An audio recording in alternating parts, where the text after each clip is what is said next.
नमस्कार, मी गौरी सूर्यवंशी. एस मराठीमध्ये आपलं स्वागत. वळूया आजच्या बातमीकडे.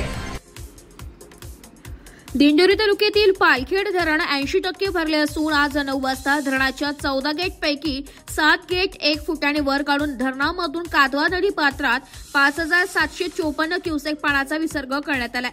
काही दिवसांपासून थोड्या प्रमाणात का होईना तालुक्यात पावसाने विश्रांती घेतली होती, त्यामुळे पावसाचा जोर कमी झाला होता. धरणातील विसर्ग देखील बंद करण्यात आला होता, परंतु काल सायंकाळी व आज पहाटेपासूनच पावसाने जोरदार बॅटिंग केल्याने पुन्हा तालुक्यातील धरणांच्या पाणी पातळीत वाढ होताना दिसत आहे. आज सुरुवातीला पालखेड धरणाची 2 गेट अर्ध्या फुटाने वर करून पाण्याचा विसर्ग करण्यात आला होता. त्यानंतर पुन्हा पावसाने मुसंडी मारल्याने धरणातील 14 गेट पैकी 7 गेट 1 फुटाने वर करून कादवा नदी पात्रात 5754 क्युसेक पाणी विसर्ग करण्यात आलाय.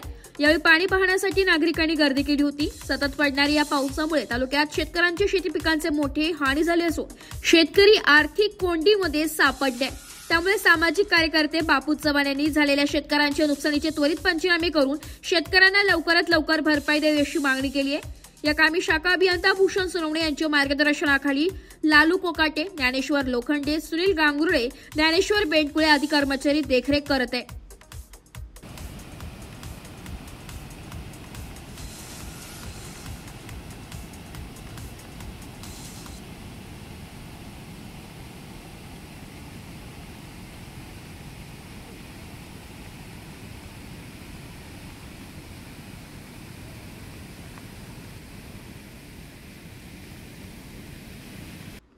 एस मराठी न्यूज साठी दिंडोरी प्रतिनिधी दिंडोरी.